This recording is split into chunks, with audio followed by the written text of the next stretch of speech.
ও আমার কলিজার যুবক, কয়দিন আর যৌবনের বাহাদুরি করবি?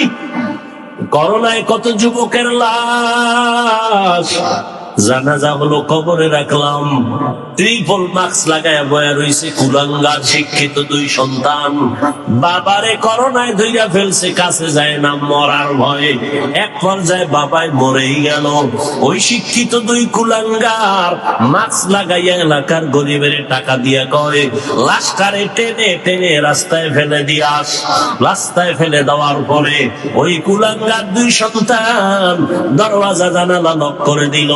এক নজর দেখলো না বাবার লাশ পুকুরে খাইলো নাকি জানাজা হলো। এই যুবকেরা ইতিহাস ভুলবি না। ওই সময় দেখছনি এই দেশের টুপিওয়ালা ওলামায়ে কেরাম শত শত করোনার লাশ কাঁধে নিলেন, গোসল করালেন, কাফন পরালেন, জানাজা পড়াইয়া কবরের মধ্যে রাখলেন। একজন হুজুরেও করোনায় মরে না। কেমনে বুঝাবো রে যুবক? শুরুতেই বলেছি ওলামায়ে কিরাম ছাড়া কেউ তোদের আপন না। তুই যাকে আপন মনে করো, আমি বলি এ তোর ধান্দাবাজ আর চান্দাবাজ। স্বার্থে যদি আঘাত লাগে তোর দল থেকে নাম কাটবে না, কল্লা কেটে ফেলবে। ওরে আল্লাহর গোলাম, ওলামায়ে কেরাম এই জাতিকে নিয়ে যেই ভাবনাটা ভাবে, এই ভাবনা কেউ ভাবে না। সবাই ভাবে নিজের চেয়ার, নিজের ক্ষমতা, নিজের দল। আর ওলামায়ে কেরাম নিজের নিয়ে ভাবে না। ইমামতি থাকলে থাকলো, না থাকলে নাই, বয়ান হলে হলো, না হলে নাই। কিন্তু জাতিরে জুলুমের শিকার হতে দেওয়া যাবে না। এই জন্য মাজায় গামছা বাইদা রাস্তায় নেমেছেন। নামার পরে সফলতা আনার পরেও কোন হুজুর কয় নাই আমার উপদেশটা বানাও। তবে সব আলেম ওলামারা হুঙ্কার দিয়েছে, আবার জুলুম যদি হয় আবার এ জমিনে আন্দোলন হবে। কোন জালেমকে সুযোগ দেওয়া হবে না। জুলুমের বিরুদ্ধে আন্দোলন। মুসলমানের আন্দোলন একবার হয় না, বারবার। মুসলমান জীবন একবার দেয় না, বারবার। উন্নতের জন্য আলেমরা ভাবে। এই যুবক, বহু বুদ্ধি লয়ে ঘুরো, একটু জবাব দাও বাবারা। একটা সরকারি চাকরি করে এক ব্যক্তি বা বেসরকারি চাকরি করে, ডিউটি কয় ঘন্টা? আর তাড়াতাড়ি বলো। 8 ঘন্টা বেতন। নিম্নে বেতন কত? 20,000। ধরো কত? 20,000 টাকা বেতন। আর টেবিলের নিচে আজে বাজে মুক্ত তো আছেই, কত ফ্রি। আর বলো বাবা, একজন আলেম মসজিদে ইমামতি করে, তার ডিউটি কয় ঘন্টা? বলো বেতন কত? 6 লাখ, 5,000, 6,000, 7,000, 6 মাস বাকি। সভাপতি 100 টাকা দেয়, তাও ঠিক মতো মাসে মাসে দেয় না। ওরে একক তো নামাজ যদি না পড়ায়, রিক্সা ড্রাইভার আইয়াও ধমক দেয়, হুজুর গেছিলেন কই? হুজুর বলে, তুমি কে আমারে ধমক দিলা? আমি রিক্সা ড্রাইভার। তোমার এত পাওয়ার কেন? 5 টাকা মাসে বেতন দেই। কি পরিমাণ জুলুম করতেছো! অথচ তোমার যেই সরকারের টাকা নিয়ে চলো, যেই কোম্পানির মালিকের চাকরি করে টাকা নিয়ে সংসার চালাও, ওই কোম্পানির বিরুদ্ধে আবার মানব বন্ধন করো, সরকারের বিরুদ্ধে মানব বন্ধন করো, বেতনের স্কেল বাড়াও, না হয় গদির মধ্যে লাল বাতি জ্বালায় দিব। আর একজন ইমাম 5-7 হাজার টাকা বেতন পাইয়াও 6 মাসেও বাকি পায় না। কোনদিন বলে নাই বেতন বাড়াও, কোনদিন বলে নাই আমার বেতন বাকি কেন। বরং যত মানুষ গালি দেয়, আল্লাহর বান্দা কলিজা বইরা দোয়া করে, ও দয়ার মালিক, এলাকায় শান্তি দাও, এলাকার রোগীদের সুস্থ বানায় দাও, কবরওয়ালাদের জান্নাত দাও, ব্যবসায়ী চাকরিজীবীদের কামাই রুজিতে বরকত দাও। এরপরও যারা হুজুরের বিরুদ্ধে লেখো, তোর মতো কুলাঙ্গার এই জমিনে আর কেউ না। মেরা এজাজু করবেন বেহিসাব, খলকে রাদাদন জওয়াবে বাসওয়াব, হক নদারত দোস্তে খলকা জারেরা, নিস্তে ই খসলত একে দিনদারেরা। ও আমার কলিজার যুবক, জিবলা না, এখনো পর্যন্ত বুঝলা না তোমার আসল কে আর নকল কে রে বাবা। আজকে তুমি যার পিছনে ঘুরো তোমার জন্য কিন্তু সে কাঁদে না। এজন্য একজনে বলছে তুমি যাকে ভালোবাসো সে তোমার বন্ধু না, তোমাকে যে ভালোবাসে সে তোমার বন্ধু। তুমি যাকে ভালোবাসো সে তোমার, তোমারে যে ভালোবাসে সে তোমার আসল বন্ধু। এরে নবীর উম্মতের দাও, আল্লাহ তাআলা বলেন মানুষ আমি বানাইছি, সব মানুষ এক না। কুকুর আল্লাহ বানাইছেন, সব এক না। আপনাদের এলাকায় গরু আসেনি? আল্লাহ সব গরু বানাইছেন, সব আল্লাহর মখলুক, সব গরুর দাম নাই। কিন্তু মুসা নবীর সাথে যেই গাভীটার সম্পর্ক, এটার দাম বেড়ে গেছে, জান্নাতে যাবে। পিপিলিকা আছে না নাই? সব পিপিলিকা আল্লাহর বানানো মখলুক, সব পিপিলিকার দাম নাই। সুলাইমান নবীর সাথে যেই পিপিলিকার সম্পর্ক, ওই পিপিলিকা আল্লাহর জান্নাতে যাবে। এই জমিনে আবার আল্লাহ উট আর উটনি বানাইছেন, কোন উটনি আর উটের দাম ওই পরিমাণ নাই। রহমতের নবী যেই উঠে সওয়ার হইছেন, ওই উট জান্নাতে যাবে। ওরে আল্লাহর বান্দা, সালেহ আলাইহিস সালামের পাহাড় থেকে বেরিয়ে আসা উটনি আল্লাহর জান্নাতে যাবে। এরে নবীর আশিক উম্মতের দল, ভালো করে বুঝো, এই আকাশের খোলা জায়গায় কত পাখি উঠতেছে, কত সুন্দর সুন্দর পাখি, একটারও মূল্য নাই। ওই সুলাইমান নবীর হুদহুদ নামের পাখিটা আল্লাহর জান্নাতে চলে যাবে। মানুষ তো সব আমার আল্লাহর বানানো মখলুক, সব মানুষ আমার আল্লাহর জান্নাতে যাবে না। এইবার বুঝো মানুষ কাকে বলে, ভালো করে শুনো।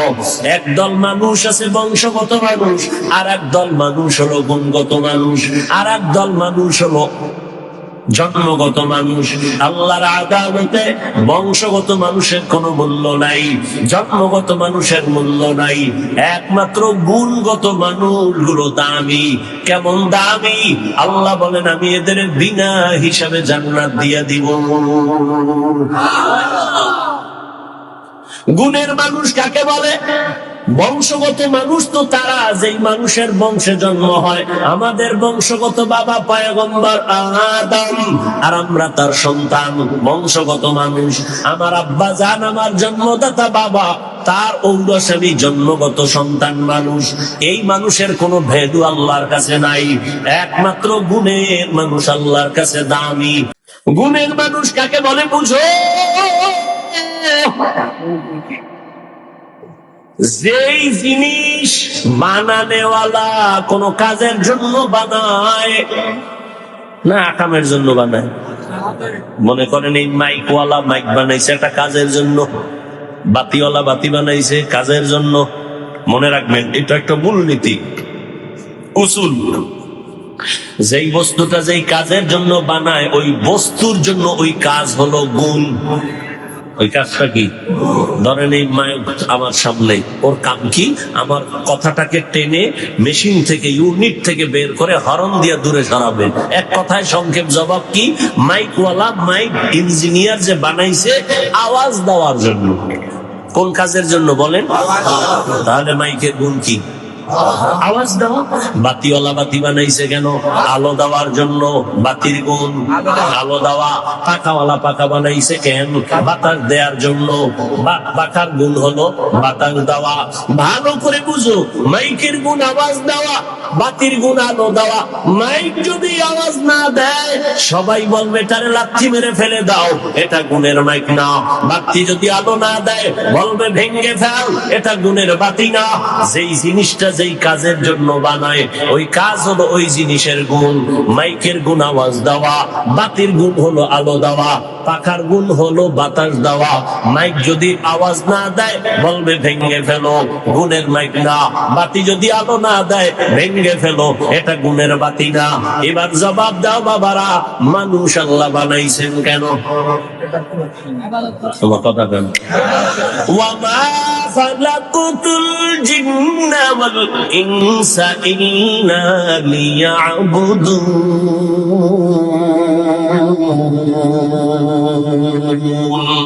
মা খালাকতুল জিন্না ওয়াল ইনসি বাখা জুজ ইবাদাত নিস্তে মকসুদ আজ্জাহা দুরফশানি ने तेरे कतरों को दरिया कर दिया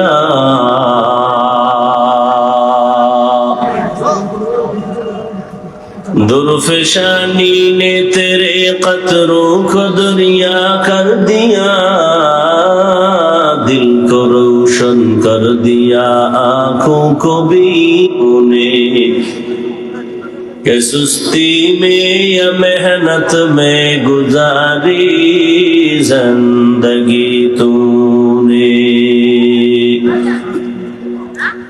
मोहम्मद ने आकर कुफर को मिटाया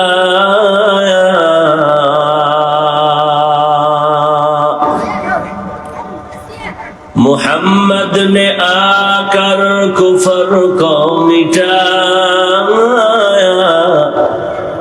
कुफर को मिटा कर सदाकत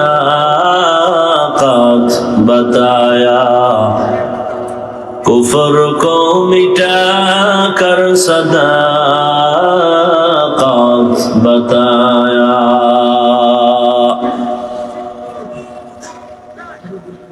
ঐতিহ্যবাহী জামিয়া মিফতাহুল উলুম কর্তৃক আয়োজিত খতমে বুখারী ও আল মিফতাহ কাফেলা সম্মেলন 5 জানুয়ারি 2025 মহতি এ মাহফিলে উপস্থিত মুহতারাম সম্মানিত সভাপতি প্রধান অতিথি বিশেষ অতিথিবৃন্দ হযরত উলামায়ে কেরাম অত্র অঞ্চলের বিভিন্ন স্থান থেকে আগত আল্লাহ পাকের আশিকিন জাকিরিন শাকিরিন মুহিব্বিন মুরব্বিয়ান এজাম কলিজার টুকরা আমার সমবয়সী যুবক বন্ধুগণ স্নেহের ছোট ভাই পর্দার আড়ালে মাইকের আওয়াজ শ্রবণরতা মা বোনেরা আল্লাহ পাকের দরবারে শুকর যে আল্লাহ পাক আমাদেরকে সুস্থ রেখেছেন এবং এই বরকতি মজলিস উলামায়ে আহলে হকের মজলিসে হাজির হওয়ার তৌফিক দান করেছেন নিয়ামতের শুকর আদায়ার্থে ঈমানের আওয়াজ উঁচু করে এক আওয়াজে উচ্চ কণ্ঠে সকলেই মোহব্বতে পড়ি আলহামদুলিল্লাহ দরুদ ও সালাম সৈয়দুল মুরসালিন রাহমাতুল লিল আলামিন শফিউল মুজনিবিন খাতামুন নবিয়্যিন সৈয়দুস সাকালাইন ইমামুল মুরসালিন হযরত মুহাম্মদুর রাসূলুল্লাহ সাল্লাল্লাহু আলাইহি ওয়া আলিহি ওয়া সাল্লামের উপর সর্বোপরি শুকর যাদের অক্লান্ত পরিশ্রমের মাধ্যমে আজ সুন্দর আয়োজন সময় পরামর্শ অর্থ দিয়ে দোয়া করে উপস্থিত হয়ে মাইক লাইট প্যান্ডেলের ব্যবস্থাপনার মাধ্যমে সহযোগিতা যারা করেছেন প্রত্যেককেই আল্লাহ পাক খেদমতের বরকতে দুনিয়াতে শান্তি পরকালে চিরমুক্তির ব্যবস্থা করে দিন হযরত উলামায়ে কেরাম দীর্ঘ সময় কোরআন সুন্নাহর আলোকে আলোচনা রেখেছেন আপনারা ধৈর্যের সাথে আলোচনা শুনছেন উলামায়ে হযরতদের কথাগুলো সকলকেই সহি তরিকায় আমল করার তৌফিক দান করেন উলামায়ে হযরতদের ইজ্জতকে আল্লাহ বেশি বেশি বাড়ায় দেন যারা উলামায়ে কেরামের বিরুদ্ধে ষড়যন্ত্রমূলক চক্রান্তমূলক লেখালেখি করে বিরুদ্ধে বলে আল্লাহ তাদের হেদায়েত দান করেন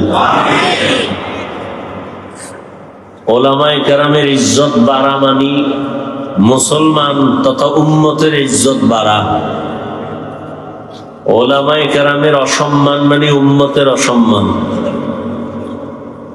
আরো কঠিন করে বললে বলা যায় উলামায়ে কেরাম এদের ইজ্জতে আঘাত করার মানি হলো ইসলামের উপরে আঘাত করা কারণ কিয়ামত পর্যন্ত আর কোনদিন নবী আসবেন না আপনাদের ধন্যপুরে নবী রবিউল আউয়ালে আসেন সাহাবায়ে কেরাম আর কোনদিন আসবেন না আরে মোবাইল, আহ, বরদোয়া করা হালাল হইলে তাহাজ্জুদে শুধু বরদোয়া করতাম এই মোবাইলের কারণে, এই মোবাইল ওয়ালাদের জন্য। কপাল এত নষ্ট হইছে এই জাতির যে একটা বেহেশতের বাগান যেখানে বসা মাত্রই গুনাহ মাফ। কত বড় কপাল পোড়া যে বসছে বেহেশতের বাগানে, করতেছে কবিরা গুনাহ, অজুনতেইছে। আসলে কপাল যদি পুরিয়া যায়, আমি হাফিজুর রহমান কেন আর মক্কা মদিনার ইমাম কেন?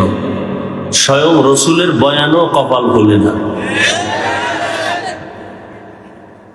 যেই রসুলকে এক নজর দেখলে জাহান্নাম হারাম, যে নবীকে এক নজর দেখলে পেটের ক্ষুধা থাকে না, সেই নবীকে টানা 13 বছর দেখলো, বয়ান শুনলো, এরপরও কপাল খুলে নাই, কালেমা পড়ে নাই।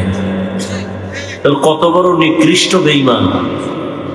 13 বছর নবীরে দেখাও কালেমা পড়ে না। আর অন্যদিকে, এই কথা বললেন না ভাই,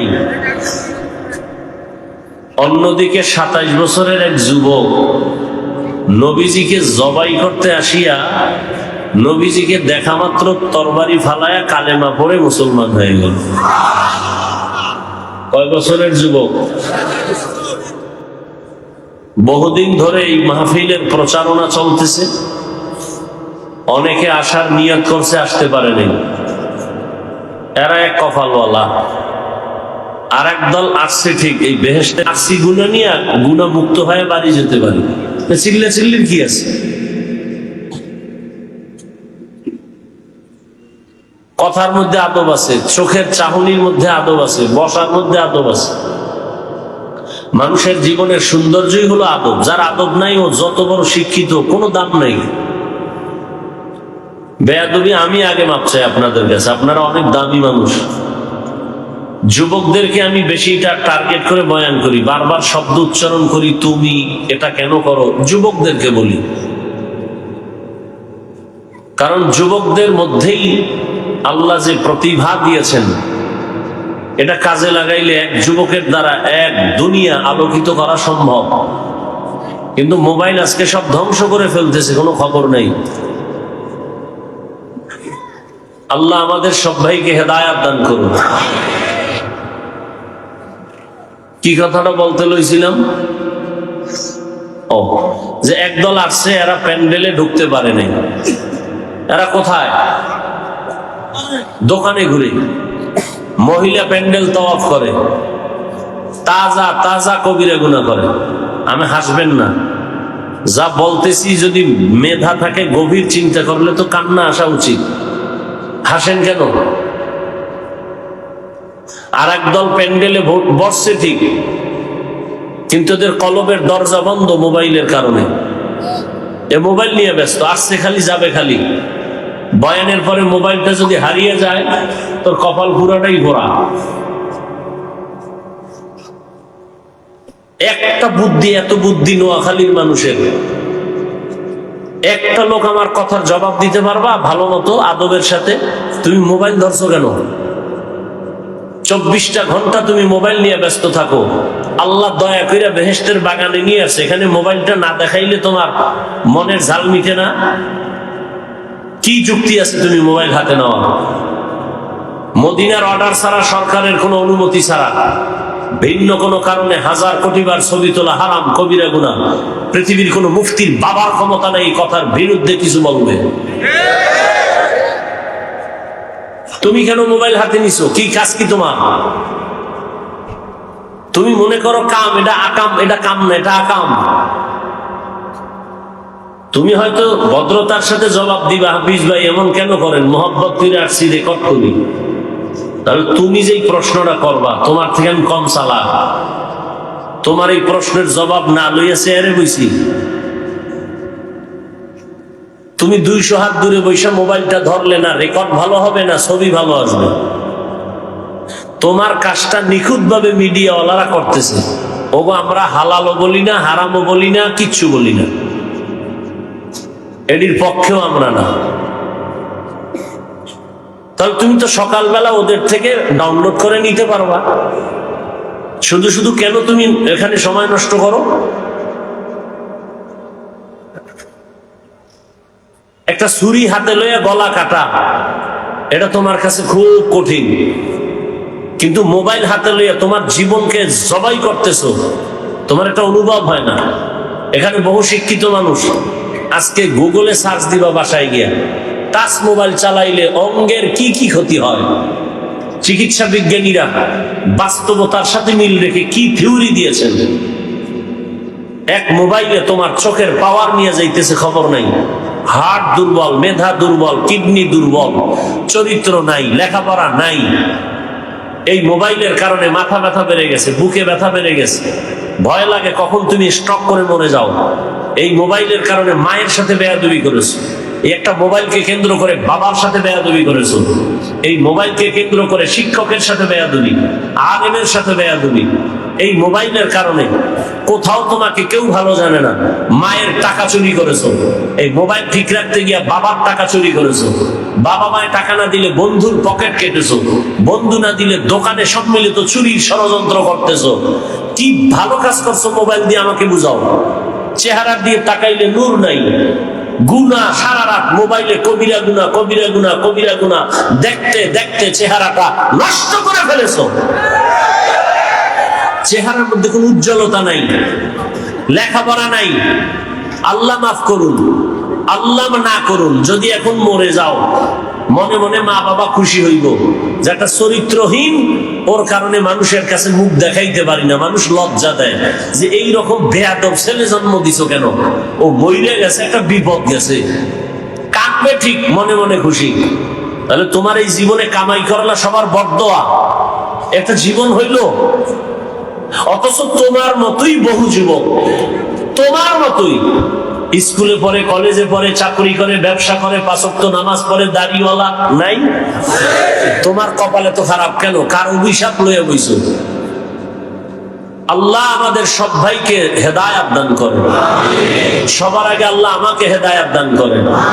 আমার কলিজার প্রত্যেকটা যুবককে আল্লাহ হেদায়েতের দৌলত দান করেন। বেয়াদবি আবারও মাপ চেয়ে নিলাম। এখানে আমার কোনো ব্যক্তি স্বার্থ নাই, আছে? তোমার মোবাইল দিয়ে তোমার চোখের পাওয়ার চলে যাইতেছে। আমরা মোবাইল চালাই, মাঝে মাঝে একটু কিতাব দেখি, এখন কিছুক্ষণ দেখলে এখন ওই অন্য কিতাব পড়তে পারি না, গলায় যায় চোখ। মাথা ব্যথা, জীবনে এই পরিমাণ মাথা ব্যথা ছিল না, ইদানিং এই পরিমাণ মাথা ব্যথা, বুকে ব্যথা, হঠাৎ বুকে ব্যথা। এরপরে তো টাইম মতো ঘুম নেই। মানুষের জীবনের সব থেকে মহা এক মূল্যবান জীবন সুস্থতার ঔষধ রাতের ঘুম। এই ঘুমটা আমি মারতেছি বয়ান করার কারণে, তুই মারতেছো কি কইরা এবার চিন্তা করতো। যুবককে বলছি, আমি তো বয়ান করার কারণে রাত্রে ঘুমাইতে পারি না, আর তুই ঘুম মারছো কি কইরা সারা রাত, হিসাব করতো। একটা বেঈমানের বাচ্চাকেও যদি পাও ধরে বুঝাইতাম, তওবা করতো। তোমার কপাল কেন এত খারাপ? তুমি তো তওবা করতেই চাও না, বরং উল্টা স্লোগান দাও, কি রাস্তা দিয়ে যাইবে আর কইব এত হুজুর ওয়াজ করলো, কারো লাগলো না, ওনারে এত লাগলো, ওনারে বাদ দাও, আকাম বাদ দিব না, হুজুর বাদ দাও। জাতির কপাল এত খারাপ হইছে, হুজুর বাদ দিবে, আকাম বাদ দিবে না, বলবে হুজুর বাদ দাও। এত হুজুরে বয়ান করলো, কারো লাগলো না, ওনার লাইগে গেছে। উনি একজন হুজুর দেশে জ্বালাইছে নতুন। হ্যাঁ, নতুন নতুনরা মরে গেলে আর বন্যে অলাও কেউ থাকবে না। আল্লাহ সবাইকে মাফ করে দেন।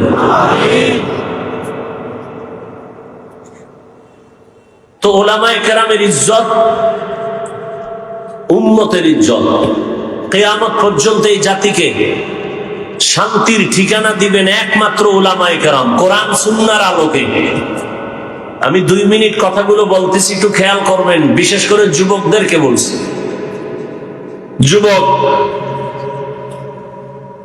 বিশাল মহাসাগর পাড়ি দিয়ে কিন্তু তুমি এখনো জিন্দা আছো, আর অনেকে ওই সাগরে ডুবে গেছে, শাহাদাতের পেয়ালা পান করেছে। যুবক, ইতিহাস ভুলবা না, তুমি মুসলমান, এটা তোমার সব থেকে বড় দামি একটি পয়েন্ট।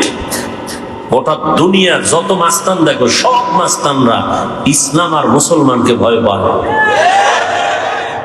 তা তুমি মুসলমান, এটা তোমার পাওয়া। তুমি যুবক, এটা তোমার আরো পাওয়া। তবে মনে রাখবা, তোমার এই পাওয়া ত্বরান্বিত করতে লাগবে উলামায়ে কেরামের নেক দোয়া। ছাত্র জনতার বৈষম্য বিরোধী আন্দোলনে সফলতার চাঁদ উঠে নাই ততক্ষণ, এদেশের উলামায়ে কেরাম ছাত্র নিয়ে মাঠে নামে নাই যতক্ষণ। চিনলে না আসল মানুষ। চান্দাবাজার ধান্দাবাজের পিছনে পড়ে পড়ে কিছু পাওয়ার লোভে দাড়ি কেটে ফেলেছো, নামাজ শেষ করেছো, চরিত্র নষ্ট করেছো, অথচ যাদের পেছনে ঘুরো এরা সব তোমার স্বার্থপর চান্দাবাজার ধান্দাবাজ। স্বার্থে আঘাত লাগলে শুধু দল থেকে নাম কাটবে না, লিখে রাখ, কল্লা কেটে ফেলবে, কল্লা। কিন্তু এই জীবনে তোর নিঃস্বার্থ কলিজার বন্ধু উলামায়ে কেরাম জীবন দিবে, কোন যুবকের কোন জাতির ক্ষতি হতে দিবে না। মাদ্রাসার ছাত্র জীবন দেয় নাই এই আন্দোলনে, অথচ মাদ্রাসার ছাত্রদের লিস্টি এখনো আসে নাই। অন্যদের নাম শুধু লিস্টি না, পাঠ্য বইয়ের মধ্যে ঢুকাই দিচ্ছে। কি ষড়যন্ত্র চলতেছে জানো?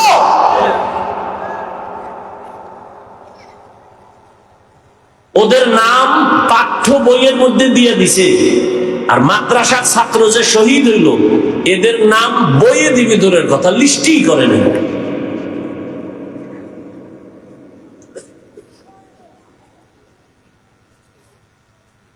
এই জন্য উলামায়ে কেরামের বিরোধিতা করা মানে ইসলামের বিরোধিতা করা। একটা কঠিন ষড়যন্ত্র গোটা আন্তর্জাতিক ভাবে। যেমন বাংলাদেশে দাঁড়িয়ে কোনো হিন্দু, কোনো বৌদ্ধ, কোনো ইহুদি, কোনো খ্রিস্টান কখনো বলে নাই সকালবেলার বক্তব্য বন্ধ করো। কিন্তু এমন ষড়যন্ত্র করেছে, সকালবেলার বক্তব্য অটো বাংলাদেশ থেকে বন্ধ হয়ে গেছে। কেমনে? মুয়াজ্জিন সাহেব যখন ফজরের আজান দিতে উঠেন, ঠিক আমার ঘরের আম্মাজান উঠেন সন্তানকে কেজিতে পাঠাবার জন্য। মক্তব বন্ধ করে দাও বলতে হয়নি, অটোমেটিক মক্তব বন্ধ হয়ে গেছে। কারণ ওখানে পাঠায় কেন? বই ফ্রি, টাকা ফ্রি, নাস্তা ফ্রি, গাড়ি ফ্রি। আর বাঙালি ফ্রি পাইলে কি করে এটা তো আর বলার ভাষা নাই। ও যদি ফ্রি পায় বউ দিয়ে দিবে ফ্রি। দেখেন না, বিয়ে করার আগে যৌতুকের নামে বিদেশের ভিসা চায়। একটারে ধরে জিগে, তুই বিয়ে করবি, ভিসা চাইছো কি? কয় বিদেশ যাবো। বিয়ে করে বউ নিয়ে যাবি, কয় এটা কেমনে সম্ভব? তাই বউ কি করবি? কয় থুয়ে যাবো। পাহারা দিবে কে? কয় আমার ছোট ভাই। হাসো, জাতির কপাল পুড়ছে, আমি হাসির কথা বলি নাই। আল্লাহ হেদায়াত দান করুন। নোয়াখালী এলাকার মানুষ তো মোটামুটি ধনী, আলহামদুলিল্লাহ। এদের তো আর যৌতুক লাগে না। লাগে? বাথরুমে গিয়া 10 গ্রাম পায়খানা খাইও, যৌতুক না খাইও। হালাল সাবান দিয়া কুলি করবা, গন্ধ শেষ। আর যারা যৌতুক খায়, যারা দেয়, জাহান্নামের আগুনে না পড়াইয়া ওদের গন্ধ যাবে না। যারা যৌতুক দেয়, যারা নেয়, যারা সাক্ষী থাকে, সহযোগিতা করে, সবাই জালেম। সবাই কি? সবাই বাংলা কথায় ডাকাত, সবাই ছোট লোকের বাচ্চা। ওদের মতো ইতর ছোট লোকের বাচ্চা দুনিয়াতে আর কেউ নাই। আল্লাহ হেদায়াত দান করুন। ছোট লোক, নিমক হারাম। আল্লাহ একটা মেয়ে দিছে তোমারে, তুমি এটা নিয়ে জিন্দেগি সুন্দর করো। তুমি ওই বেচারার কামাই রুজি খাবা কেন? তা তোমার হাত কেটে ফেলো, তুমি পুরুষ নামের কলঙ্ক। আল্লাহ সব ভাইকে হেদায়াত দান করেন। উলামায়ে কেরামের যারা বিরোধিতা করে, আল্লাহ তাদের হেদায়াত দান করেন। আমি যে আয়াত পড়েছি আপনাদের সকলের পরিচিত মুখস্থ করা আয়াত। আর রহমানু আল্লামাল কুরআন খালাকাল ইনসানা আল্লামাহুল বায়ান। আল্লাহ বলেন, রহমান হলেন তিনি, কোরআন শিক্ষা দিলেন যিনি। রহমান হলেন যে তিনি, মানুষ সৃষ্টি করলেন যিনি, রহমান হলেন তিনি, বয়ান শিক্ষা দিলেন যিনি। রহমতের নবী বলেন, খায়রুকুম মান তাআল্লামাল কুরআনা ওয়া আল্লামাহ। দুনিয়াতে সব থেকে দামি তারা যারা কোরআন শিখে অন্যদের শিক্ষা দান করে। এদের মতো দামি এ জমিনের মধ্যে আর কোনো প্রাণী নাই, কোনো মানুষ নাই। ডাইরেক্ট কোরআন শিক্ষা দেওয়া নেওয়া এটাও যেমন খয়ের উম্মত, বড় দামি। ঠিক যারা কোরআন বুঝার জন্য ভিন্ন কোনো কিতাব পড়ে, ইলমে নাহবু পড়ে, ইলমে সরফ পড়ে, মান্তিক পড়ে, বালাগাত পড়ে, এরাও বড় দামি। এমনকি আমরা যেখানে বসছি গভীর রাতে বয়ান করব, আপনারা শুনবেন, এটাও কোরআন শিক্ষারই একটা অংশ। এই মজলিসটাও বড় দামি। রহমতের নবী বলেন, কোন গোলাপ ঘর থেকে যদি বের হইয়া উলামায়ে আহলে হকের মজলিসে যায়, প্রত্যেকের সাথে আমার আল্লাহ ৭০,০০০ রহমতের ফেরেশতাকে কাফেলা বানায় দেয়। আতিনা ফি দারে দুনিয়া না হাসান, আতিনা ফি দারে উকবানা হাসান, ইয়া গিয়াসাল মুস্তাগীসিন ইহদিনা ইফতিখারা বিল উলুমি ওয়াল গিনা। এরকম একটা মজলিস আল্লাহ আরশে আজিমে মিলাইছেন ফেরেশতা দিয়া।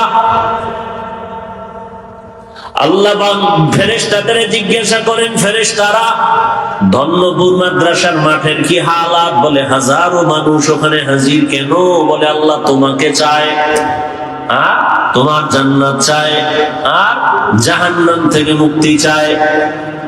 বলো ওরা আমার দেখছে? কয় না, যদি দেখতো পাগল পারা হয়ে যাইতো। আমার জান্নাত দেখছিনি? বলে না, যদি দেখতো আশিক হয়ে যাইতো, বেকারার হয়ে যাইতো। আমার জাহান্নাম দেখছেনি? বলে না, যদি দেখতো বলে পাগল হয়ে ভাগার চেষ্টা করতো।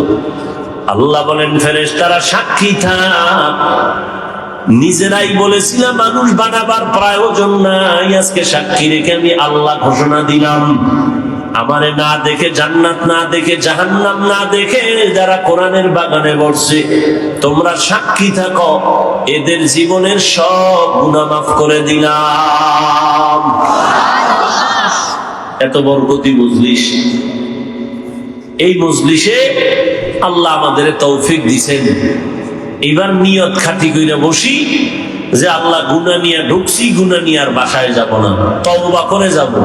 শেষ দোয়া করে কান্নাকাটি করে মা বাবার জন্য দোয়া করে যাব, ইনশাআল্লাহ। আল্লাহ কবুল করেন।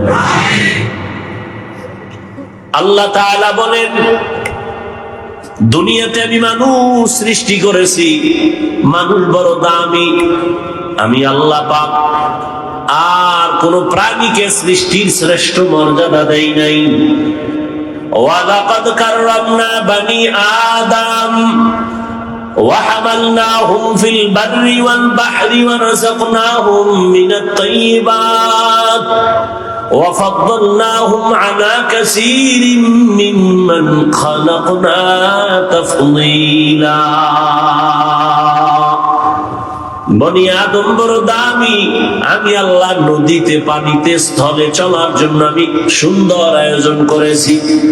যেই লোহা পানির মধ্যে ছেড়ে দিলে নিচে চলে যায়, আমি আল্লাহ মানুষের এমন মেধা দান করেছি, ওই মেধা দিয়ে এমন ভাবে লোহা দিয়ে স্টিমার বানায়, পানির মধ্যে ভেসে থাকে। এক দেশ থেকে ভিন্ন দেশে বান্দা তার তেজারাতের জন্য, ব্যবসার জন্য চলে যায়।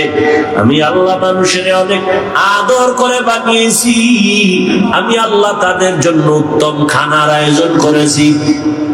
গর্তের পিপিলিকা আমি আল্লাহ তার খানা আমি দেই, উড়ন্ত পাখির খানাও আমি দেই, জঙ্গলের প্রাণীর খানাও আমি দেই, নদীর মধ্যে হাজারো ধরনের প্রাণীর খানা আমি দেই, মানুষের খানাও আমি আয়োজন করেছি। তবে দুনিয়ার সব প্রাণী থেকে মানুষের খানা বড় দামি, সুস্বাদু, বড় পিওর, হালাল। এরপরও কিছু নিমক হারাম আছে, আল্লাহর দেওয়া হালালটা খাইব না। ওই কুকুরের 1000 বার বিরিয়ানি দিলেও পায়খানা না খাইলে কলিজা ঠান্ডা হয় না। দুনিয়াতে কিছু মানুষ রূপী হারামখোর আছে, হালাল খাইয়াও মদের বোতল না নিলে কলিজা ঠান্ডা হয় না। বিড়ি না টানলে ওর শরীর গরম হয় না। নাই এরকম বিড়িখোর? আল্লাহ হেদায়েত দান করেন। আল্লাহ পাক বলেন আমি মানুষ বানাইয়ে শ্রেষ্ঠত্ব দান করলাম, আবার মানুষের মধ্যে একে অন্যের তুলনায় মর্যাদা দান করলাম। মানুষ এত দামি করে আমি বানাইছি, এই মানুষ যেন তার সৃষ্টির শ্রেষ্ঠ মর্যাদা ধরে রেখে জীবন চালাইতে পারে। এজন্য আমি আল্লাহ 2টা ব্যবস্থা দিলাম। এক ব্যবস্থার নাম রিজালুল্লাহ, আর এক ব্যবস্থার নাম হলো কিতাবুল্লাহ। ব্যক্তি আর কিতাব। জমিনে যত ব্যক্তি আল্লাহ দিয়েছেন, এর মধ্যে শ্রেষ্ঠ ব্যক্তি রহমাতুল লিল আলামিন। আর আল্লাহ যত কিতাব দিয়েছেন, সমস্ত কিতাবের মধ্যে শ্রেষ্ঠ কিতাব কুরআনুল কারীম। শ্রেষ্ঠ ব্যক্তি, এই কথা বল, শ্রেষ্ঠ ব্যক্তিকে এই মাত্র না বলছি, ইমামুল আউয়ালিনাল আখিরিন বহরে সদকা রহমাতাল লিল আলামিন সাইয়্যিদুল কাউনাইন খাতমুল মুরসালিন আখির আমদ বুদে ফখরুল আউয়ালিন।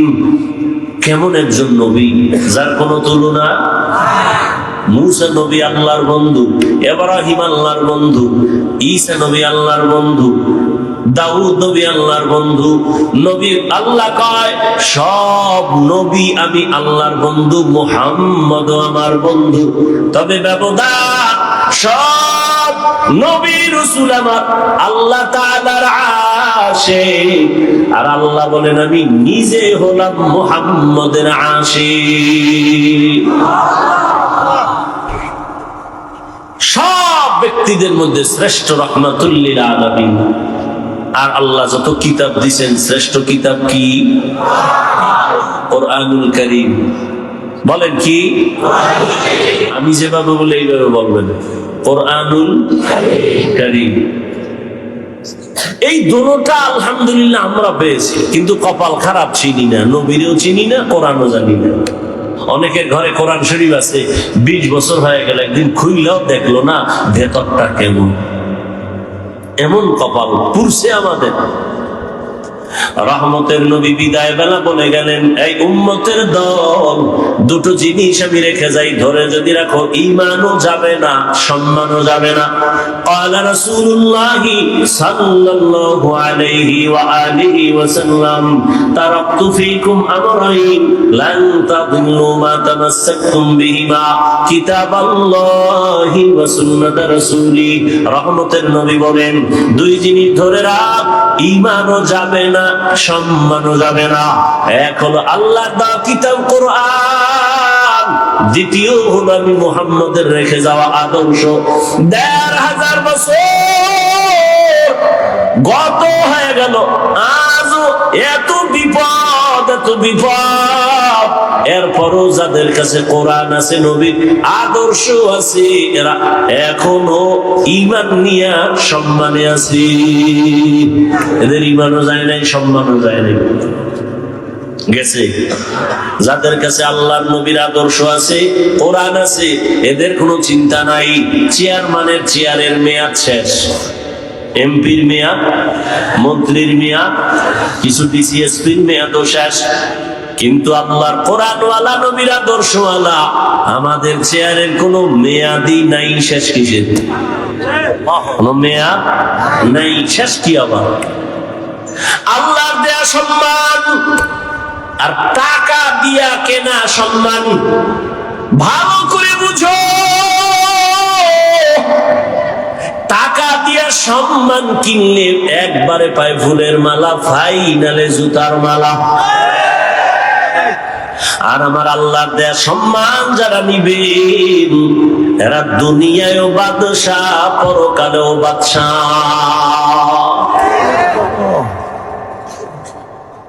তোমার ওই সম্মান নিয়ে কি লাভ হবে?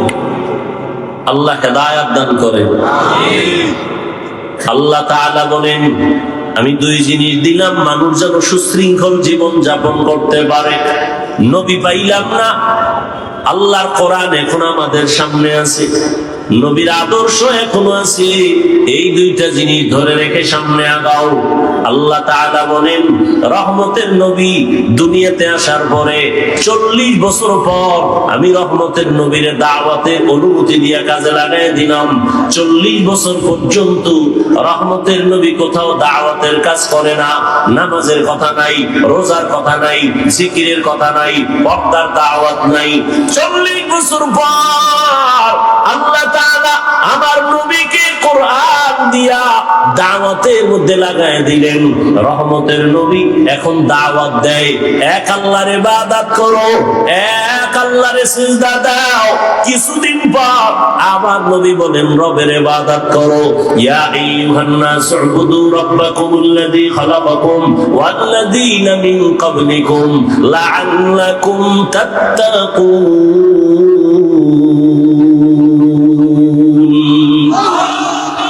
রবের ইবাদত করো। কিছুদিন পরে নবী বলেন, রহমানের ইবাদত করো।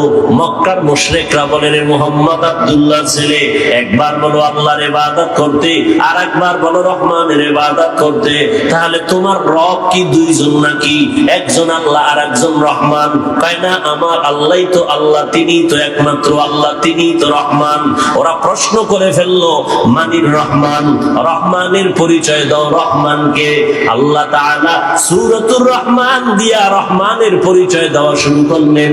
আর রহমান আল্লামাল কুরআন। রহমান হলেন তিনি, কোরআন শিক্ষা দিলেন যিনি, খালাকাল ইনসান মানুষ সৃষ্টি করলেন যিনি। আল্লাহ যে বললেন, বলাটা আমাদের বাস্তবতার টোটাল উল্টা বললেন। আল্লাহ বলেন, আমি মানুষ সৃষ্টি করার আগে কোরআন শিখেছি, এরপরে মানুষ সৃষ্টি করেছি। অথচ বাস্তব হলো আমরা দুনিয়াতে আসছি আগে, সৃষ্টি আগে, তারপরে আমরা বড় হইয়া কোরআন শিখলাম। আল্লাহ বলে, না না, আমি মানুষ সৃষ্টি করি নাই, আগে কোরআন শিখেছি, তারপরে মানুষ বানাইছি। ও আল্লাহ উল্টা বললেন কেন? আল্লাহ পাক রব্বুল আলামিন উল্টা কেন বলছেন? মুফাসসিরিনে কেরাম বলেন, আল্লাহর কথা উল্টা না বুঝার মধ্যে আমাদের দুর্বলতা আছে। ফিআলুল হাকিম লা ইয়াখলু আনিল হিকমাহ, হাকিমের কোনো কাজ হিকমত থেকে খালি না, জ্ঞানীদের কোনো কাজ জ্ঞান থেকে শূন্য না। ও দয়ার মালিক কেন উল্টা বললেন? আগে কোরআন শিখাইছেন, তারপরে মানুষ বানাইছেন।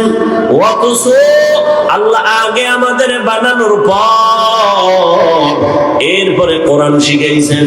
স্বয়ং রাসূলকেই তো 40 বছর পরে আল্লাহ কোরআন দিলেন, এর আগে কোরআন দেন নাই। আল্লাহ উল্টা কেন বললেন? মুফাসসিরিনে কেরাম তার জবাব লেখেন, আল্লাহ তাআলার আদালতে যেই মানুষের কথা বলা হয়েছে, ওই মানুষ আর তুমি আমি মানুষ এক না। এই আপনারা তো সব বুদ্ধিমান, আপনাদের তুলনায় আমরা বোকা, আর আমি তো আরো বেশি বোকা। কারণ এলেম আমল কিচ্ছু নেই। আপনাদের দোয়া, মুরব্বীদের কিছু দোয়া, সবাইকে আর বড়দোয়া করেনি। এই সবাই বড়দোয়া করে, আর যেই ছোড়ারা বড়দোয়া করে ওদের বড়দোয়া লাগবেও না। ভালো মানুষ কখনো বড়দোয়া করে না। একটু সময় দিলে কিছু কথা বলি, নাইলে মোনাজাত দিয়ে যাইগা। শয়তান তো আর ও বইয়া থাকতে পারে না, ওর কাজই হইলো ভালো কাজের মধ্যে ডিস্টার্ব করা। এক ডিস্টার্ব মোবাইল, আর এক ডিস্টার্ব বলবে আর কত, এদি পুরান বয়ান, চল বাড়ি ল। আবার কারো বিড়ির নেশা, আবার ঘুরে ফিরে বসবো। ডিস্টার্ব করেন না, নিজের কপালটাও ঘুরিয়েন না, অন্যের কপাল করার অপচেষ্টাও করিয়েন না। আল্লাহ মজলিস কবুল করেন। কিছুক্ষণ কথা বলবো, উঠা বসা করেন না আল্লাহর ওয়াস্তে। আল্লাহ পাক যেই মানুষ এখানে ইঙ্গিত করেছেন সেই মানুষ আর আমরা মানুষ কিনা? কথা বলেন। এখানে সবাই আমরা মানুষ, কিন্তু সবাই প্রিয় মানুষ না। এখানে মসজিদ আছে, কার ঘর? বাইতুল মুকাররম মসজিদটা কার ঘর? দুনিয়ার জমিনে যতগুলো মসজিদ সব আমার আল্লাহর ঘর, তবে বাইতুল্লাহর মতো একটাও না। কি বাইতুল্লাহ কেমন? ইন্না আউওয়ালা বাইতিন উযিআ লিন-নাসি লাল্লাযী বিবাক্কাতা মুবারাকান ওয়া হুদা, মুবারাকান ওয়া হুদাল লিল আলামিন।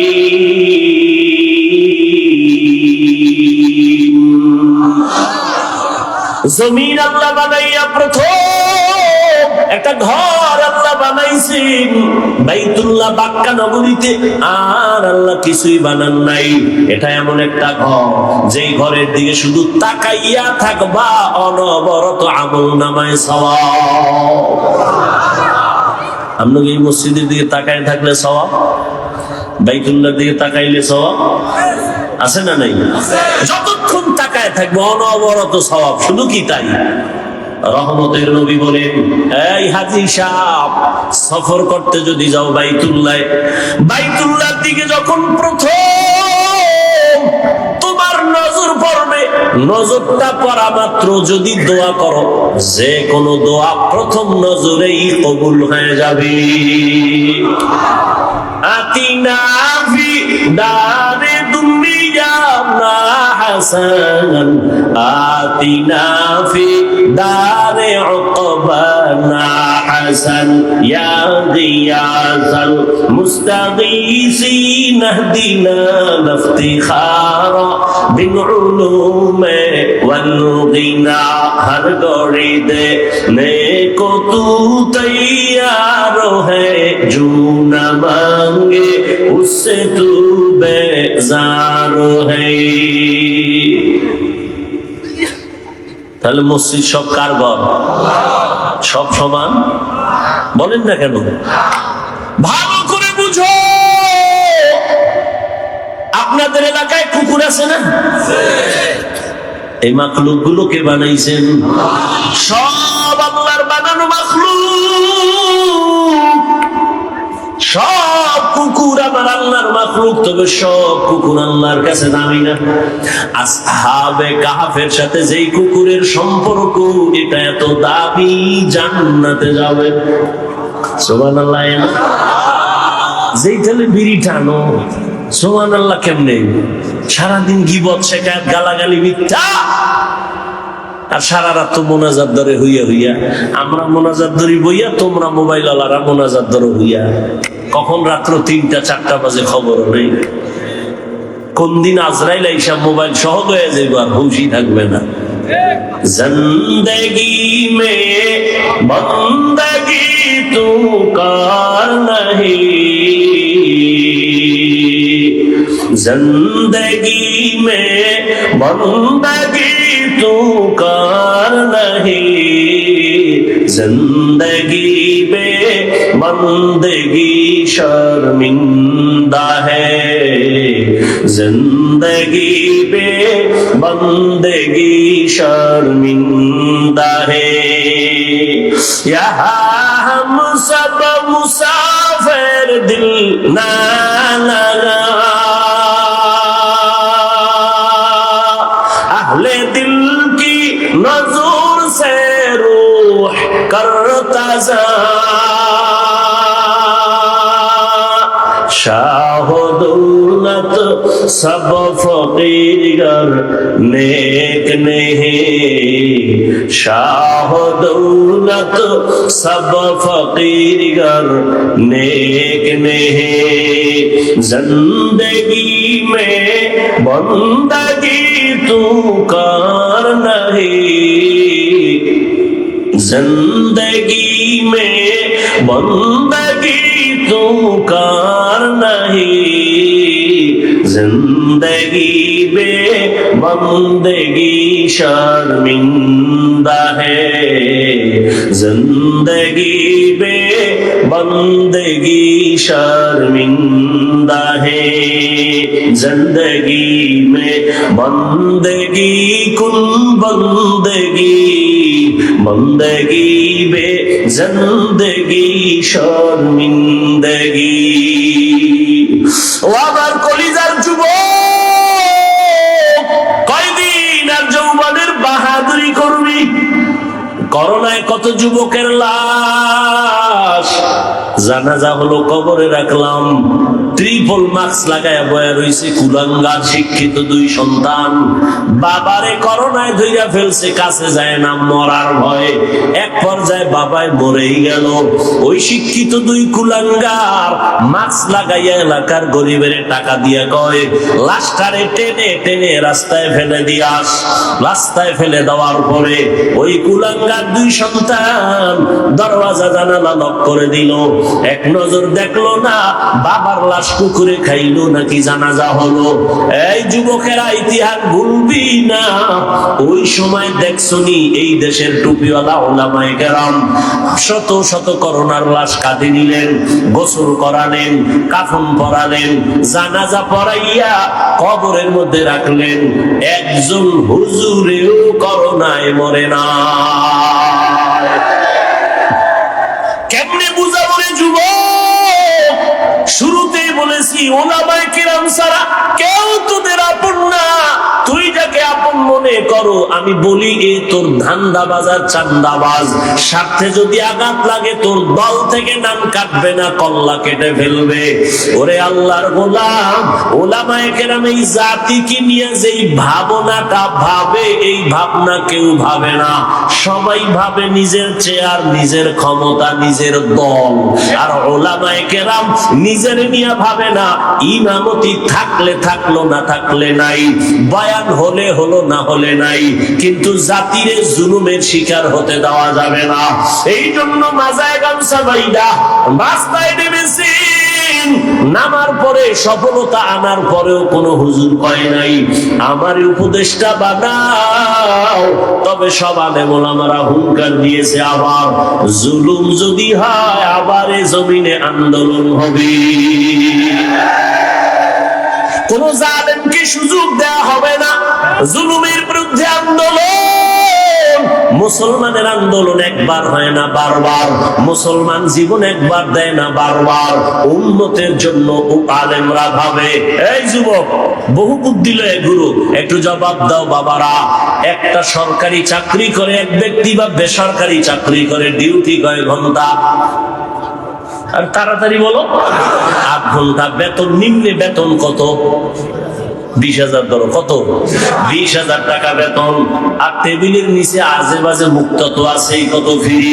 আর বলো বাবা, একজন আলেম মসজিদে ইমামতি করে, তার ডিউটি কয় ঘন্টা? বলো। বেতন কত? 6 লাখ। 5,000, 6,000, 7,000, 6 মাস বাকি। সভাপতি 100 টাকা দেয়, তাও ঠিক মতো মাসে মাসে দেয় না। ওরে একক তো নামাজ যদি না পড়ায়, রিক্সা ড্রাইভার আইয়াও ধমক দেয়, হুজুর গেছিলেন কই? হুজুর বলে তুমি কে আমারে ধমক দিলা? আমি রিক্সা ড্রাইভার। তোমার এত পাওয়ার কেন? 5 টাকা মাসে বেতন দেই। কি পরিমাণ জুলুম করতেছো? অথচ তোমার যেই সরকারের টাকা নিয়ে চলো, যেই কোম্পানির মালিকের চাকরি করে টাকা নিয়ে সংসার চালাও, ওই কোম্পানির বিরুদ্ধে আবার মানববন্ধন করো, সরকারের বিরুদ্ধে মানববন্ধন করো, বেতনের স্কেল বাড়াও, না হয় গদির মধ্যে লাল বাতি জ্বালায় দিব। আর একজন ইমাম 5-7 হাজার টাকা বেতন পাইয়াও 6 মাসেও বাকি পায় না। কোনদিন বলে নাই বেতন বাড়াও, কোনদিন বলে নাই আমার বেতন বাকি কেন। বরং যত মানুষ গালি দেয়, আল্লাহর বান্দা কলিজা বইরা দোয়া করে, ও দয়ার মালিক এলাকায় শান্তি দাও, এলাকার রোগীদের সুস্থ বানায় দাও, কবরওয়ালাদের জান্নাত দাও, ব্যবসায়ী চাকরিজীবীদের কামাই রুজিতে বরকত দাও। এরপরও যারা হুজুরের বিরুদ্ধে লেখো, তোর মতো কুলাঙ্গার এই জমিনে আর কেউ না। মেরা জাজু করদন বেহিসাব, খলকে রাদাদন জওয়াবে বাসওয়াব, হক না দাওয়াত দোস্তে খলকা জারেরা, নিস্তে ই খাসলত একে দিনদারেরা। ও আমার কলিজার যুবক, জিবলা না এখনো পর্যন্ত বুঝলা না তোমার আসল কে আর নকল কে রে বাবা। আজকে তুমি যার পিছনে ঘুরো, তোমার জন্য কিন্তু সে কাঁদে না। এজন্য একজনে বলছে, তুমি যাকে ভালোবাসো সে তোমার বন্ধু না, তোমাকে যে ভালোবাসে সে তোমার বন্ধু। তুমি যাকে ভালোবাসো সে তোমার, তোমারে যে ভালোবাসে সে তোমার আসল বন্ধু। এরে নবীর উম্মতের দল, আল্লাহ তাআলা বলেন, মানুষ আমি বানাইছি, সব মানুষ এক না। কুকুর আল্লাহ বানাইছেন, সব এক না। আপনাদের এলাকায় গরু আসেনি? আল্লাহ সব গরু বানাইছেন, সব আল্লাহর মখলুক, সব গরুর দাম নাই। কিন্তু মুসা নবীর সাথে যেই গাভীটার সম্পর্ক, এটার দাম বেড়ে গেছে, জান্নাতে যাবে। পিপিলিকা আছে না নাই? সব পিপিলিকা আল্লাহর বানানো মখলুক, সব পিপিলিকার দাম নাই। সুলাইমান নবীর সাথে যেই পিপিলিকার সম্পর্ক, ওই পিপিলিকা আল্লাহর জান্নাতে যাবে। এই জমিনে আমার আল্লাহ উট আর উটনি বানাইছে, কোন উটনি আর উটের দাম ওই পরিমাণ নাই। রহমতের নবী যে উটে সওয়ার হইছেন, ওই উট জান্নাতে যাবে। ওরে আল্লাহর বান্দা, সালেহ আলাইহিস সালামের পাহাড় থেকে বেরিয়ে আসা উটনি আল্লাহর জান্নাতে যাবে। এরে নবীর আশিক উম্মতের দল, ভালো করে বুঝো, এই আকাশের খোলা জায়গায় কত পাখি উড়তেছে, কত সুন্দর সুন্দর পাখি, একটারও মূল্য নাই। ওই সুলাইমান নবীর হুদহুদ নামের পাখিটা আল্লাহর জান্নাতে চলে যাবে। মানুষ তো সব আমার আল্লাহর বানানো মখলুক, সব মানুষ আমার আল্লাহর জান্নাতে যাবে না। এইবার বুঝো মানুষ কাকে বলে, ভালো করে শুনো। একদল মানুষ আছে বংশগত মানুষ, আর একদল মানুষ হলো গুণগত মানুষ, আর একদল মানুষ হলো জন্মগত মানুষ। আল্লাহর আদালতে বংশগত মানুষের কোনো মূল্য নাই, জন্মগত মানুষের মূল্য নাই। একমাত্র গুণগত মানুষগুলো দামি। কেমন দামি? আল্লাহ বলেন, আমি এদের বিনা হিসাবে জান্নাত দিয়া দিব। গুণের মানুষ কাকে বলে? বংশগত মানুষ তো তারা যেই মানুষের বংশে জন্ম হয়। আমাদের বংশগত বাবা পয়গম্বর আদম, আর আমরা তার সন্তান, বংশগত মানুষ। আমার আব্বা জান, আমার জন্মদাতা বাবা, তার ঔরসামী জন্মগত সন্তান মানুষ। এই মানুষের কোনো ভ্যালু আল্লাহর কাছে নাই, একমাত্র গুণের মানুষ আল্লাহর কাছে দামি। এইবার বুঝার চেষ্টা করি, গুণের মানুষ কাকে? ঘুমাছে আপনাদের? ঘুমাছে? বাঙালি ঘুমায় রাইতে? মিথ্যা কথা যদি কেউ রাতে ঘুমায়, সারা রাত মোবাইলের হক আদায় করে, বউয়ের হকের খবর নাই, মাইয়া বলার হক আদায় করে না, মোবাইলের হকটা আদায় করে, যদি আল্লাহ উসিলায় মাফ করে। কত ছাগল ভাগল আছে না? সেদিন এক চোরা আইয়া কান্দের উপরে হাত দিয়া ছবি তোলার জন্য কয়, হুজুর একটা সেলফি, যদি আল্লাহ কিয়ামতে উসিলা আমারে নাজাত দেয়।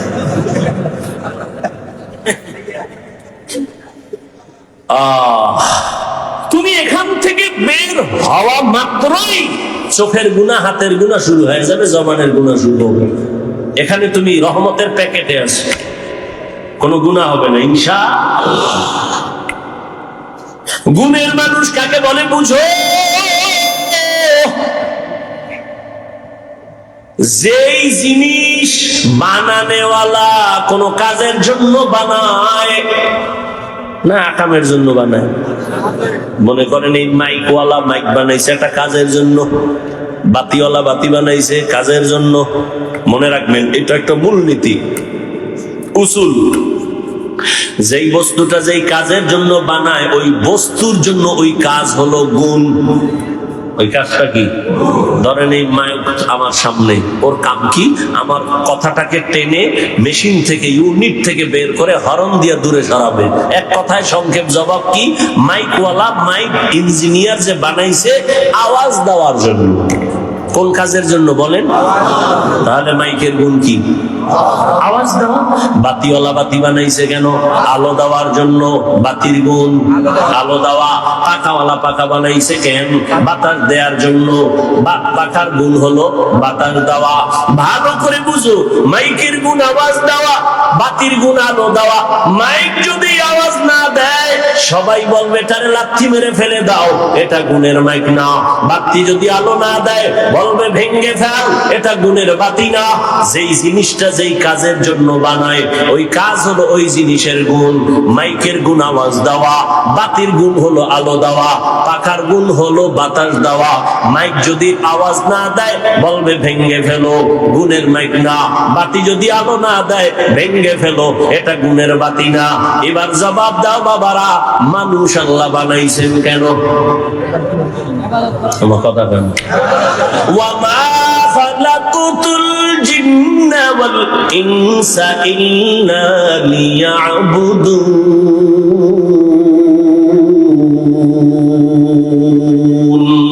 মা খালাকুতুল জিন্না ওয়াল ইনসি বাখা জুজ ইবাদাত নিস্তে মাকসুদ আজ্জাহা।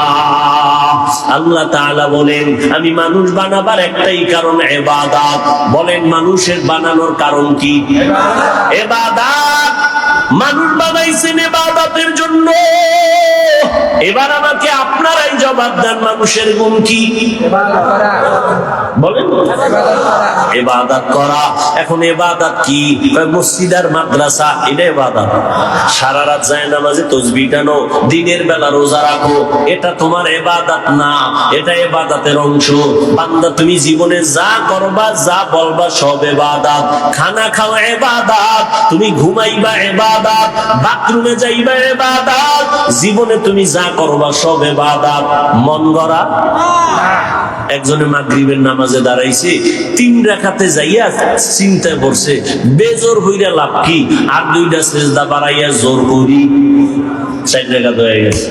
আল্লাহ খুশি না? আল্লাহ কয় বেদবি করলি কেন? সব বাদ, নতুন করে দাঁড়ায় কানে ধর, তওবা করে আবার আল্লাহু আকবার বলে নামাজ শুরু কর।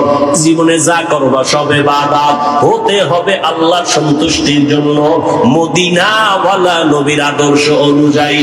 ও আমার কলিজার যুবক, এই যে 1 বোতল পানি দেখো স্টেজে, পানি পান করার দরকার তোমারও আমারও পিপাসা নিবারণের জন্য, কিন্তু ইবাদত বানাইয়া পানি পান কর, সওয়াবও হবে পিপাসাও মিটবে। কেমনে? কষ্টের কিছু না। তুমি কেমনে পান করো?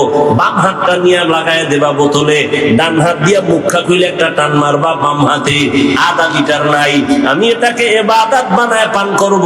ডান হাতে বোতল ধইরা বাম হাতে মুখাটা খুইলা আমি বোতলটা মুখে দিয়া একবারে পুরাটা পান করব না, 3টা স্টেপ দিয়া আমি পান করব। 3 নিঃশ্বাসে পানিও পান হবে, ইবাদত হবে। ইবাদতের পরিণাম ফল বিনা হিসাবে জান্নাত। জুতা তুমিও পরো, আমিও জুতা পরি, ইবাদত বানায় জুতা পরো। কেমনে? কষ্টের কিছু না। তোমারে কে বলছে ইসলাম কঠিন? বড় সহজ, তুমি মানতে জানো না। জুতাটা পরতে গিয়া ডান পাও ডান জুতায় আগে ঢুকাও, এরপরে বাম পা বাম জুতায় ঢুকাও। দোনো জুতায় পাও যখন ঢুকলো লেভেল পজিশনে রাইখা কদম দেওয়ার আগে ডান পাও দিয়া কদম শুরু করো, এটা সুন্নাত। বাথরুমে তুমি যাও, আমিও যাই, ইবাদত বানায় বাথরুমে যাও। খালি পায়ে বাথরুমে যাইবা না, খালি মাথায় কখনো বাথরুমে যাইও না। কারণ নবী বলেন বাথরুম হলো জিন শয়তানের আড্ডাখানা। ওখানে গিয়া মানুষ অ্যাক্সিডেন্ট হয়, বুক ভেঙে যায়, মাথা ফেটে যায়, জুতা ছাড়া যাইবা না, খালি পায়ে যাওয়া নিষেধ, খালি মাথায় বাথরুমে যাওয়া নিষেধ। দোয়া বইরা ঢুকো, কিছু পারো না তো বিসমিল্লাহ বইলা ঢুকে যাও।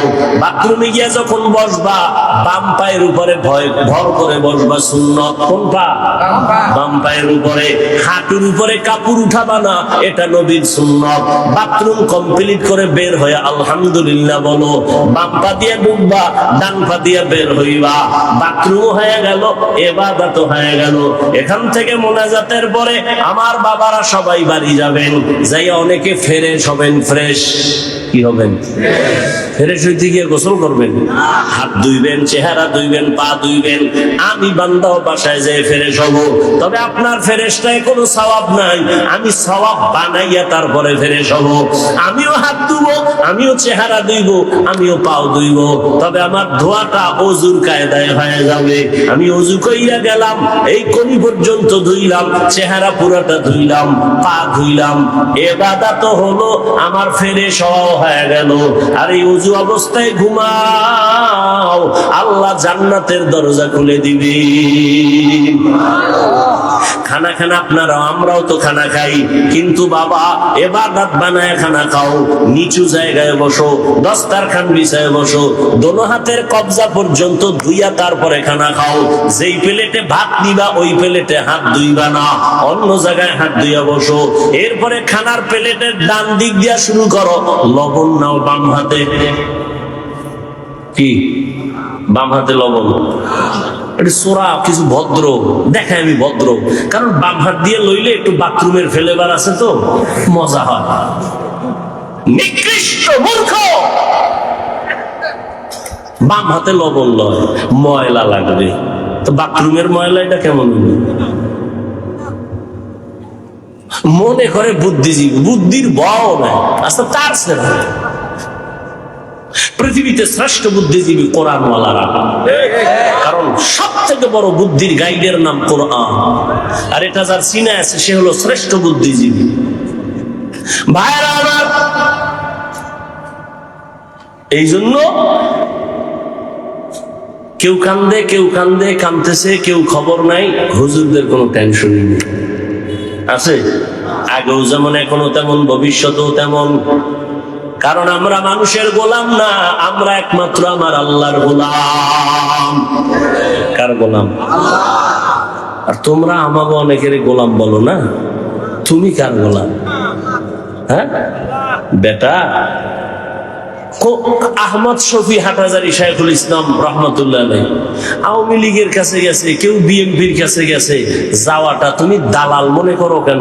ওলামায়ে কেরাম যদি যায় তার রং ঠিক রেখে ইসলামের স্বার্থে যায়। তুমি কোন স্বার্থে দৌড়াও? তুমি যে বড় দালাল, তোর খবর আছে?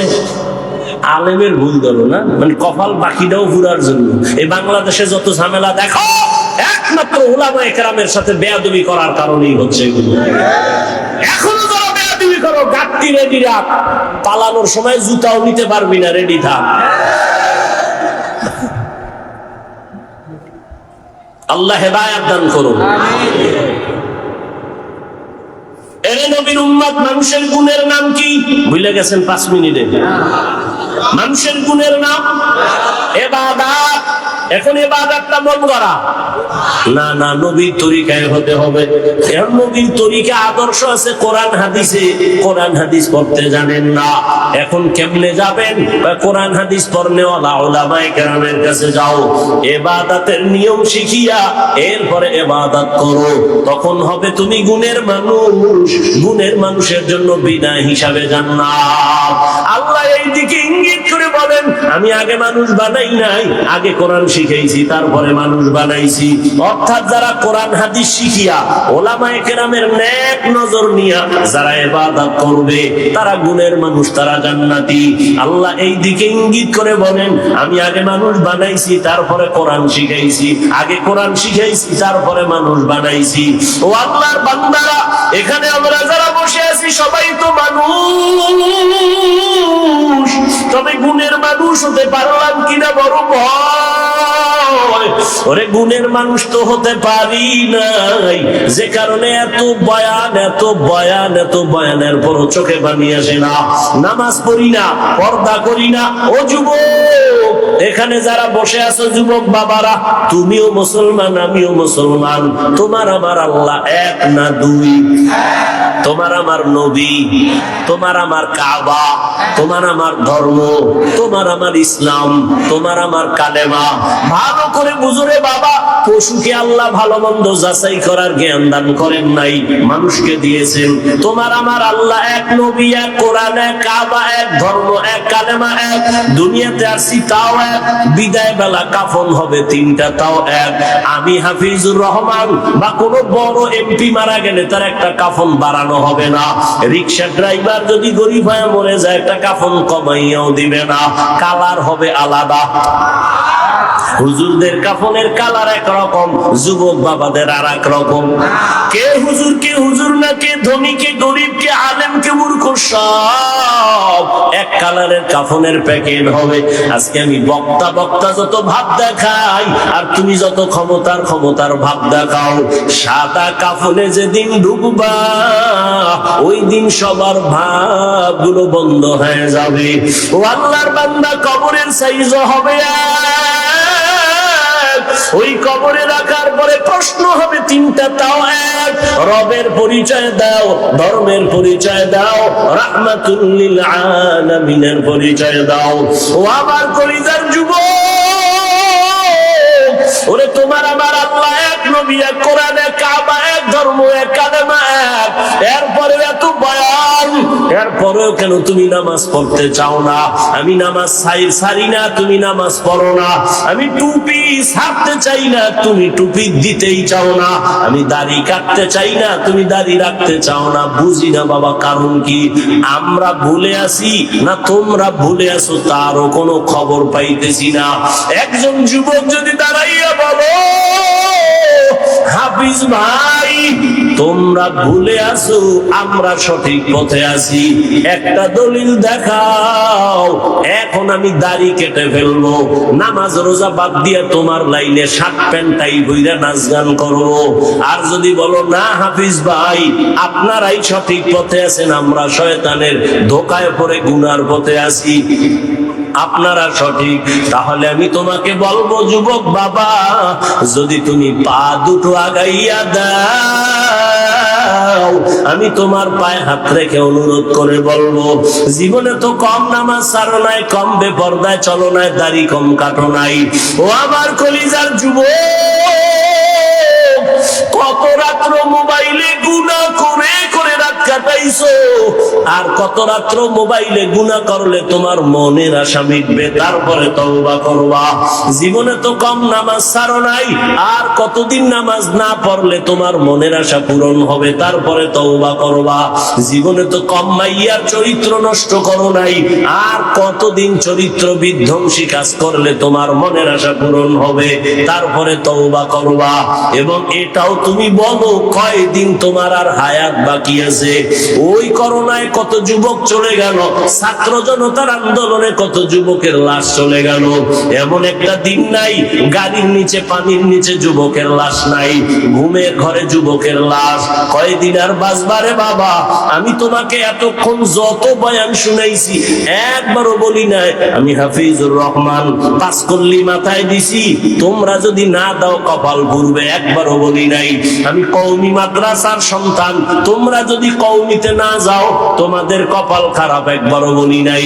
আমি তাবলীগের লাইনের সন্তান, আমি পীরের মুরিদ, ওই লাইনে যদি তুমি না যাও কপাল খারাপ, একবারও বলি নাই।